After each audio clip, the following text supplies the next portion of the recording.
తెలుసా మీకు? అందుకే నేను చెప్పేది, ఆయన అగ్ని ఇంటికి వచ్చి ఆ అగ్ని ఏదో మన కొంపలో వేసి అవకాశం ఇవ్వకుండా జాగ్రత్తగా వేసి దగ్గర కూర్చున్నాం అనుకో, చేతులు ఎవరు ఉంటాడు మనకి? ఉంటారా? ఉండరు.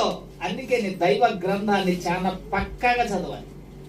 నేను అగ్ని వేయవచ్చి తిని అది ఎదవరికి మండాలని నేను ఎంతో కోరుచున్నాను. ఇక మీదట అత్త కోడలకి, అత్తకి కోడలకి సేపు చెప్పాలి. చదవలేదా?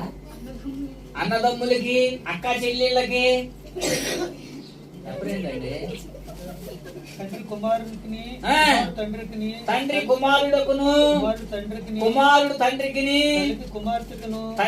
తల్లికి కుమార్తెకి, తల్లికి, అత్త కోడలికి, కోడలు అత్తకును విరోధముగా ఉందరని చెప్పారు. విరోధంగా ఉంటారంట.